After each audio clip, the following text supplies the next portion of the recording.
Flexible মানে কোনো বিষয়ে খুব অনড় হয়ে থাকা, এটা রাসূলুল্লাহ সাল্লাল্লাহু আলাইহি ওয়াসাল্লাম ছিলেন না, ফ্লেক্সিবল ছিলেন। আমরা অনেক সময় বলি না যে ভাই আপনি কি 9টায় আসতে পারবেন না 10টায়, বলে আম ফ্লেক্সিবল উইথ দিস, মানে যেটা বলবেন আমার সমস্যা, এরকম ইজি গোয়িং ছিলেন উনি, গো ধরে থাকতেন না, যে কোনো পরিস্থিতিকে সামলে নিতেন। ফ্লেক্সিবল হচ্ছে যে কোনো পরিবেশ পরিস্থিতির সাথে নিজেকে মানিয়ে নেওয়া, খাপ খাওয়া, নিজেকে সামলে নেওয়া, সলিউশন বের করে ফেলা, এটা রাসূলুল্লাহ সাল্লাল্লাহু আলাইহি ওয়াসাল্লামের ছিল, এটাকে বলে ফ্লেক্সিবল মাইন্ডসেট।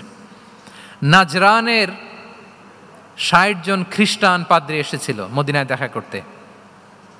কোন ধর্মের? খ্রিস্টান। সবাই আওয়াজ করে বলুন, কোন ধর্মের? খ্রিস্টান। এখন এত মানুষকে সম্মানিত মেহমানকে উনি কোথায় বসতে দিবেন? পরামর্শ করলেন কোথায় বসতে দেওয়া যায়।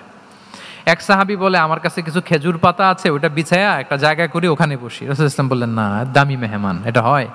আরেকজন বলে বিকেল বেলায় তো সূর্য পড়ে যাবে, পাহাড়ের ছায়ায় উহুদ পাহাড়ের ওই পাশে যেয়ে বসি। রাসূলুল্লাহ সাল্লাল্লাহু আলাইহি ওয়াসাল্লাম বললেন না, এটাও তো হয় না। বলতে বলতে ওই 60 জন পাদ্রী চলেই আসছেন এই মানে বিদেশি মেহমান, ফরেন ডেলিগেশন। কি করবেন? রাসূলুল্লাহ সাল্লাল্লাহু আলাইহি ওয়াসাল্লাম 60 জনকে মসজিদে নববীর ভেতরে নিয়ে বসালেন। সুবহানাল্লাহ পড়তে পারলেন না? মসজিদে নববীর ভেতরে বসালেন। এবং সিরাতে ইবনে ইসহাকে এসেছে যে তখন ওদের আবার ইবাদতের সময় হয়েছে, রাসূলুল্লাহ সাল্লাল্লাহু আলাইহি ওয়াসাল্লাম তাদেরকে ইবাদতেরও সুযোগ দিয়েছেন।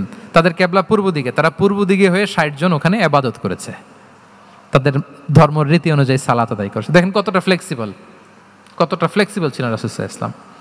ফজরের সালাতের পরে ঘরে ঢুকেই আম্মা জান আয়েশাকে জিজ্ঞেস করতেন কোনো খাবার আছে? আম্মা জান আয়েশা যদি বলতেন আছে, তিনি সেটা খেতেন। কোনোদিন যদি বলতেন না ইয়া রাসূলুল্লাহ ঘরে তো খাবার নাই, তখন রাসূলুল্লাহ সাল্লাল্লাহু আলাইহি ওয়াসাল্লাম বলতেন ফা ইন্নী সাইম, অসুবিধা নাই, খাবার যেহেতু নাই আমি রোজা রেখে দিলাম। কত ইজি গোয়িং।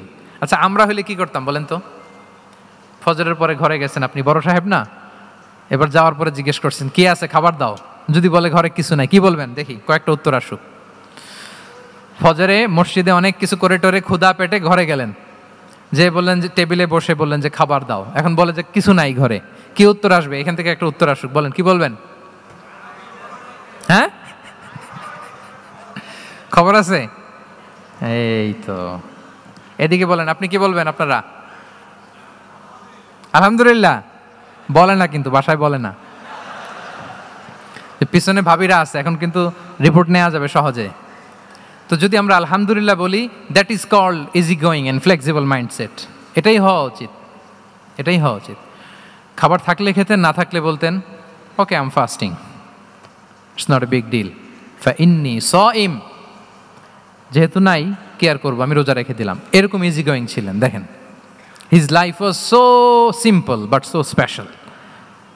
মুহাম্মদ সাল্লাল্লাহু আলাইহি ওয়াসাল্লাম তাহলে ফ্লেক্সিবল ছিলেন।